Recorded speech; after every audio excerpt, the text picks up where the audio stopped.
ça nazali moko ya makesa ya bundu dia mayala wana boyebi bedem bundu dia mayala mo juste l'état congolais boyebi sabiso kaka ebembe ya kaka ne mwanda ntemi longi ya Congo au juste tozoyi opposition te eske tukokunda ye après élection tondengeni pour parce que déjà le 18 yango élection ezobanda tozoyeba te programme ya kaka eza ndenge nini bopesa biso position po biso bwa makesa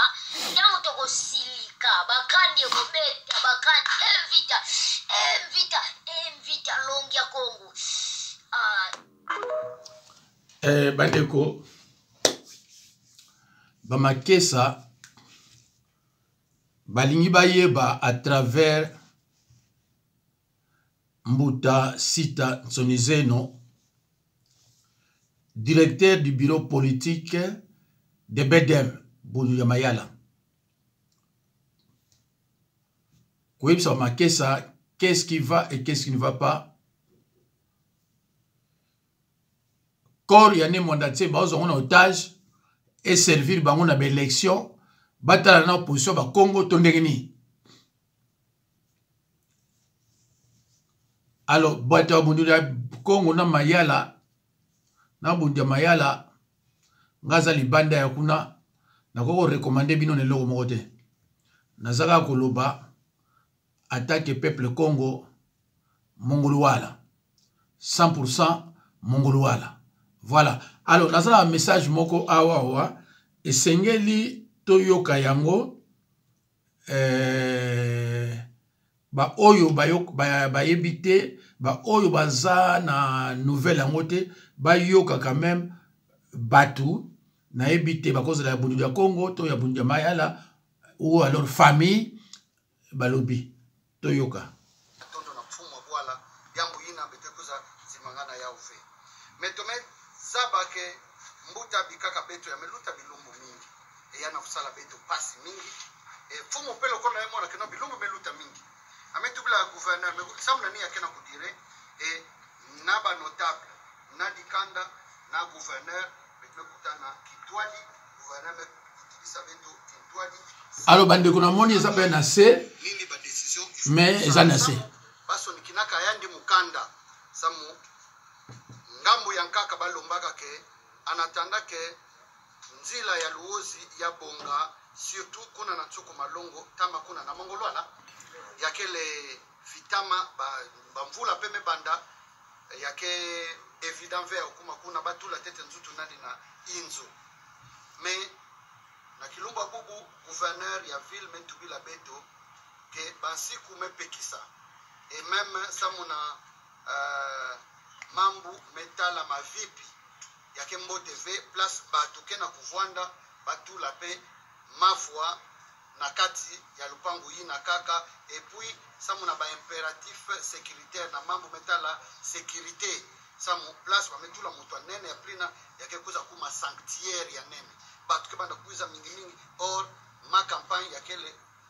quartier résidentiel ba fumu mingi mevwa attaque ba fumu vwanda ka fait mais l'état faut na assurer sécurité ya batu ya metuba moyen betu tula nzutu nandi kuna vwanda ka fait to mebikana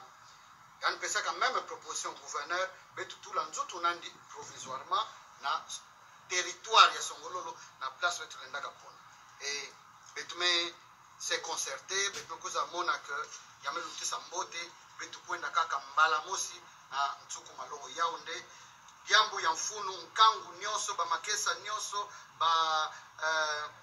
mikengi nyoso pe ba membre nyoso ya bundu ya Congo afwana zaba que nzutu ya kaka ke kwenda inde ti na luozi ti kuna na ntsuku malongo na bwala ya kuna na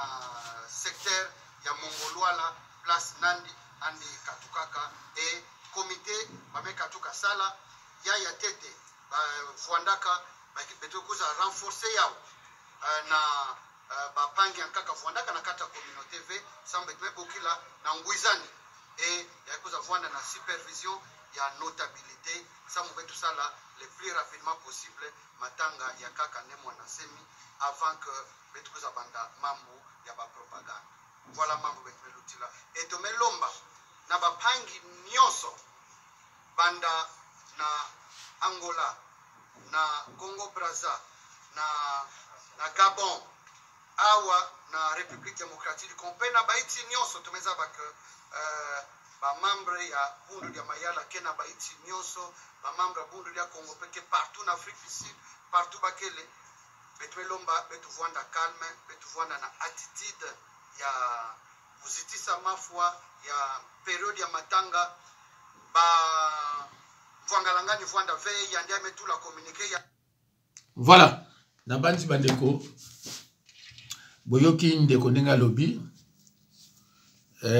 bango baza ko souhaiter corps ya patriarche défunt Nemo Ndatsemi enterrement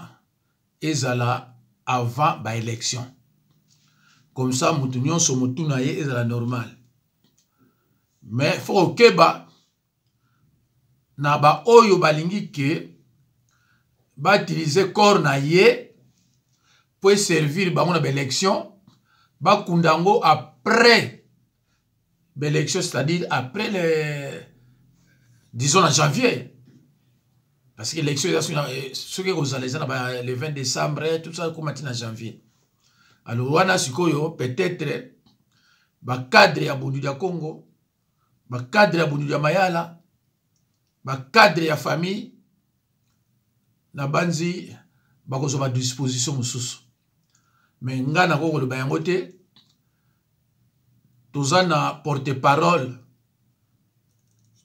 personnel ya Nemo Ndatsemi Sita Tsonizeno